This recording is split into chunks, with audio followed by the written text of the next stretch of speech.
ரூபம் டிவி நேயர்களுக்கு வணக்கம். மேற்கு வங்காளம் வாக்குச்சாவடி நிலை அலுவலர் தூக்கிட்டு தற்கொலை. பீகாரை தொடர்ந்து இரண்டாம் கட்டமாக 9 மாநிலங்கள் 3 யூனியன் பிரதேசங்களில் வாக்காளர் பட்டியல் தீவிர திருத்த பணி நடைபெற்றது. அதன்படி தமிழ்நாடு, கேரளா, சத்தீஸ்கர், கோவா, குஜராத், மத்திய பிரதேசம், ராஜஸ்தான், உத்தரப்பிரதேசம், மேற்கு வங்காளம் ஆகிய 9 மாநிலங்களிலும் அந்தமான் நிக்கோபார் தீவுகள், லட்சத்தீவுகள், புதுச்சேரி ஆகிய 3 யூனியன் பிரதேசங்களிலும் வாக்காளர் பட்டியல் தீவிர திருத்த பணி நடைபெற்றது.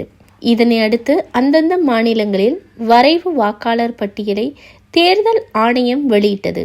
அந்த வகையில் கடந்த மாதம் மேற்கு வங்காளத்தில் வரைவு வாக்காளர் பட்டியல் வெளியிடப்பட்டது. இதில் 58 லட்சம் பேர் வாக்காளர் பட்டியலில் இருந்து நீக்கப்பட்டனர். பேர் நீக்கப்பட்டவர்கள் தங்கள் பெயரை மீண்டும் பட்டியலில் சேர்க்க சிறப்பு முகாம்களும் நடைபெற்று வருகின்றன. மேலும் சிறப்பு முகாம்களிலும் வாக்குச்சாவடி நிலை அலுவலர்கள் பணியாற்றி வருகின்றனர். இதில் பணிச்சுமை காரணமாக சிலர் தற்கொலை செய்யும் சம்பவங்களும் அரங்கேறி வருகின்றன.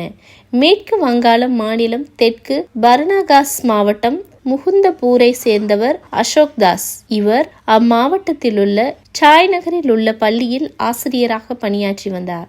அசோக் தாஸ் வாக்குச்சாவடி நிலை அலுவலராக செயல்பட்டு வந்தார். இந்நிலையில் அசோக் தாஸ் இன்று தனது வீட்டில் தூக்கிட்டு தற்கொலை செய்து கொண்டார். பணிச்சுமை காரணமாக அசோக் தாஸ் தூக்கிட்டு தற்கொலை செய்து கொண்டதாக குடும்பத்தினர் குற்றச்சாட்டி வருகின்றனர்.